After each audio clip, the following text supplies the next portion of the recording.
পরিবারের পক্ষ থেকে কিছু বলার জন্য। স্বাভাবিকভাবে আজকের এই দিনটিতে মাহবুব আলী খান সাহেবের সন্তান হিসেবে উনি কিছুটা মানসিকভাবে ভারাক্রান্ত, সেই জন্য ওনার পক্ষ থেকে, পরিবারের পক্ষ থেকে আমি আপনাদের সামনে দাঁড়িয়েছি ওনার জামাতা হিসাবে। সম্মানিত উপস্থিতিবৃন্দ, আমার যেহেতু একটি আলাদা পরিচয় আছে, আমি একজন রাজনৈতিক কর্মী, স্বাভাবিকভাবে যখন আপনাদের সামনে দাঁড়িয়েছি একটি দুটি কথা 1 মিনিট সময় হয়তো আমি নিব। এখানে কথা এসেছে মরহুম মাহবুব আলী খান সাহেবের বিষয়। উনি একজন দেশপ্রেমিক মানুষ ছিলেন, দেশের জন্য উনি কাজ করেছেন। এখানে কিছুক্ষণ আগে বিভিন্ন বক্তব্য বলে গেছেন যে দেশে একটি পরিবর্তন এসছে, দেশের মানুষ কিছু চাইছে, রাজনৈতিক দলগুলো, রাজনৈতিক কর্মী, রাজনৈতিক নেতৃবৃন্দের কাছে সামনের দিকে বাড়তে চাইছে দেশ। এখানে আপনারা যারা আছেন প্রায় অধিকাংশ মানুষই রাজনীতির সাথে জড়িত আছেন। আমরা যারা রাজনীতি করি, আমরা রাজনীতি করি দেশের মানুষের জন্য, দেশের মানুষের পাশে দাঁড়ানোর জন্য।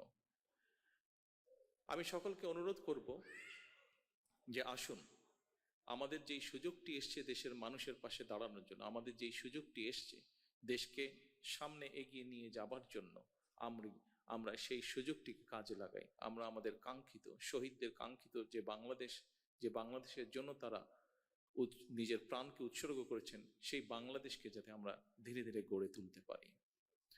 সম্মানিত উপস্থিতিবৃন্দ, যে একটি বিপ্লবের মাধ্যমে, যে একটি রক্তক্ষয়ী আন্দোলনের মাধ্যমে দেশে এই পরিবর্তন এসছে, আমরা রাজনৈতিক দলের পক্ষ থেকে বিভিন্ন সময় এই আন্দোলনকে সফল করার জন্য দেশের প্রতিটি শ্রেণীর পেশা মানুষকে ধন্যবাদ জানিয়েছি। কারণ একজন রাজনৈতিক কর্মী হিসেবে আমি বিশ্বাস করি যে গত বছর 5ই আগস্ট যে বিজয় আমরা অর্জন করেছি, এই বিজয়টি কোনো একক কোনো সংগঠন বা কোনো দলের দ্বারা সম্ভব ছিল না। সমাজের সর্বস্তরের মানুষ, প্রত্যেকটি শ্রেণী পেশার মানুষ রাজপথে নেমে এসেছিলেন বলেই এই আন্দোলনটি সফল হয়েছে, বাংলাদেশ স্বৈরাচার মুক্ত হয়েছে।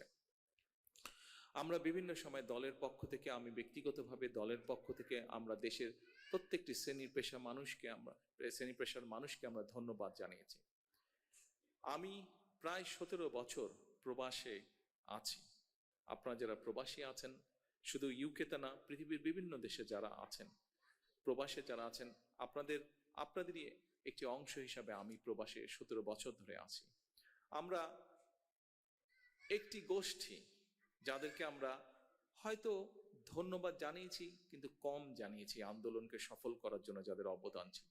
অর্থাৎ সম্মানিত উপস্থিতিবৃন্দ, আজকের এই অনুষ্ঠানের মাধ্যমে সারা বিশ্বে যত বাংলাদেশি প্রবাসী আছেন, যারা বিগত আন্দোলনে, স্বৈরাচারের বিরুদ্ধে যে আন্দোলন হয়েছে, সেই আন্দোলনে প্রবাসীদের বিপুল সংখ্যক মানুষ যার যার অবস্থান থেকে সেই আন্দোলনকে সফল করার জন্য বিভিন্নভাবে অবদান রেখেছেন। দেশের রাজনৈতিক নেতাকর্মীদেরকে সহযোগিতার মাধ্যমে, সোশ্যাল মিডিয়ার মাধ্যমে, মানুষকে উদ্বুদ্ধ করার মাধ্যমে বিভিন্নভাবে প্রবাসী মানুষেরা, আমাদের দেশের বাংলাদেশি প্রবাসীরা সহযোগিতা করেছেন, সাহায্য করেছেন।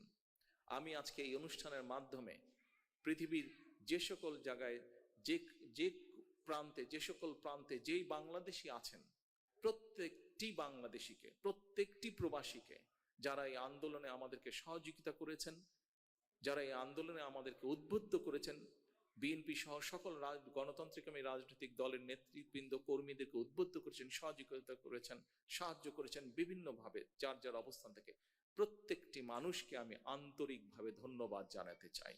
আন্তরিকভাবে প্রবাসীদেরকে আমি ধন্যবাদ জানাতে চাই দেশকে স্বৈরাচার মুক্ত করার জন্য।